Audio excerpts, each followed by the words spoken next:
Marcos capítulo 4, versículo 35. Quem achou, diga glória a Deus. Isso. E naquele dia, sendo já tarde, disse-lhes: passemos para outra margem, para o outro lado do mar da Galileia.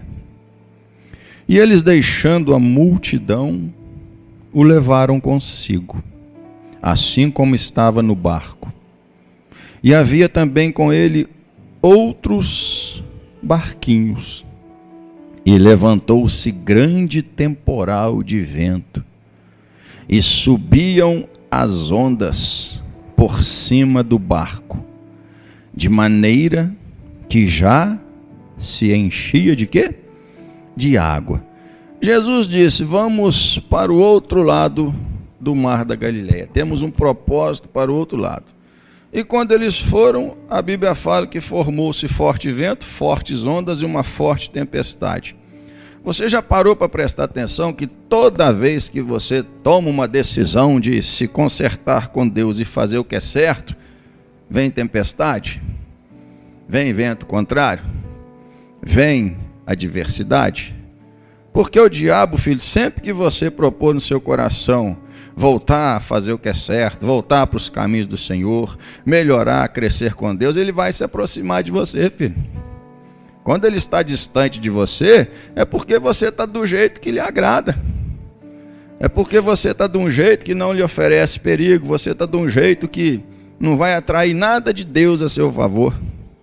Mas quando ele vem, ele se aproxima, é porque ele já percebeu que você está numa atitude de crescer espiritualmente, de fazer a vontade de Deus, e que Deus vai te abençoar. Então, quando eles começaram a atravessar, veio um forte vento, amém? Levantou-se grande temporal de vento, e subiam ondas por cima do barco, de maneira que já se enchia o barco. Olha, o barco estava se enchendo de água, e ele estava na popa, na parte de trás do barco, onde fica o leme, né? O leme que controla a direção do barco, não é? Dormindo sobre uma almofada. Observe a cena, filho. Fortes ventos, tempestade, grandes ondas, barco cheio d'água, Jesus dormindo na popa do barco em uma almofada. Por que Jesus estava dormindo? Jesus estava cansado, filho. Como que Jesus cansa, pastor? Jesus, ele tinha tanta natureza divina como humana, irmãos. Já falei várias vezes, não tem como explicar. Jesus nunca deixou de ser Deus, mas agiu completamente como homem submisso ao Pai, sempre orando, pedindo ajuda, força e o poder do Pai em ação.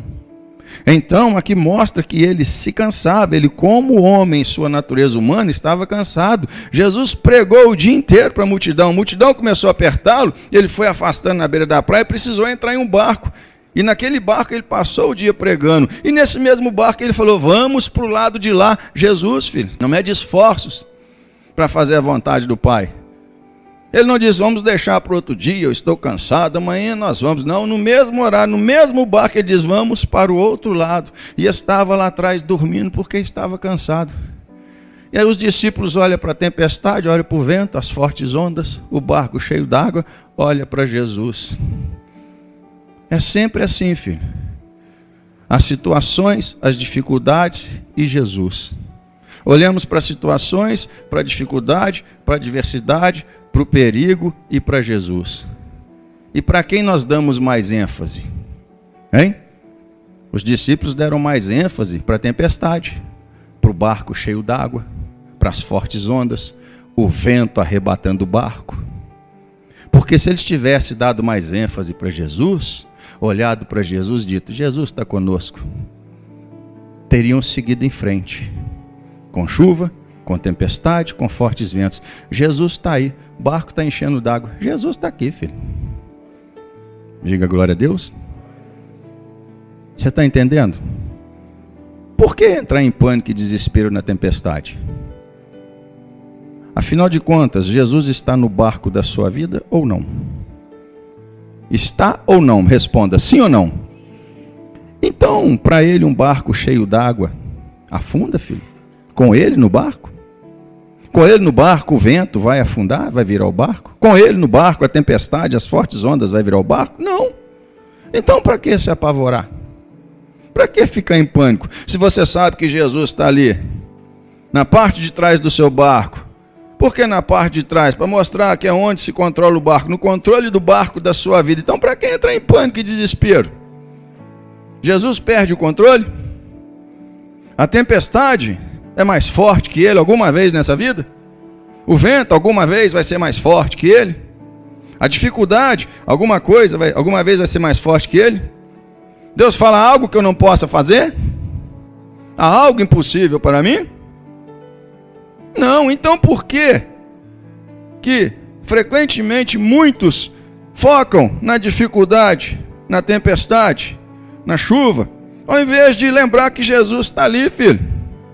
E que ele tem poder na tempestade, tem poder na bonança. Ele é o mesmo na bonança e o mesmo na tempestade. Diga glória a Deus.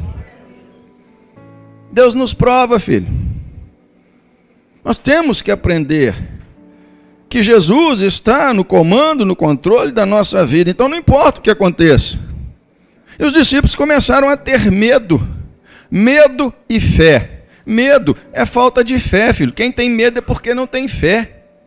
E quem tem medo não consegue confiar porque não tem fé. Mas quem tem fé, confia. Quem tem fé, confia. O mestre está no meu barco, então deixa encher d'água. O mestre está no meu barco, então deixa chover, deixa ventar, deixa. O mestre está aqui. Fé leva a confiança, filho. E a confiança não traz confusão. A fé não traz confusão. E a pessoa, não importa tempestade ou bonança, ela segue em frente. E para falar sinceramente, irmão, quem realmente está vivendo da fé, quando vê que está sendo combatido pelo diabo, o que ele faz? Glória a Deus, estou no caminho certo. Glória a Deus. O Satanás está incomodado comigo porque eu estou incomodando ele. Porque se eu não estivesse incomodando ele, estava tudo de boa. Estava tudo tranquilo, favorável. Está tranquilo, está favorável. Não é verdade? Então, filho, você tem a dificuldade, você tem a adversidade, você tem um cenário que o mundo pinta, que o Satanás pinta, e tem Jesus ali junto de você. Então, para quem você vai focar e dar atenção? Ficaram com medo. Por quê? Porque medo é falta de fé. Ou você tem fé, ou você tem medo. Quem tem fé não teme, filho. Quem tem fé, confia. Quem não tem fé não consegue confiar e, por resultado, vai temer as dificuldades, as adversidades da vida. Já vai se ver morrendo, afundando, perecendo. Mas quem tem fé, não, eu estou com o Senhor está comigo, quando é que eu vou perecer? Não vou perecer. Você está entendendo? Então, precisa trabalhar esse seu lado, filho. Confiar. E passar a olhar para bonança em tempestade, para mim é tudo igual. Porque o mestre está comigo.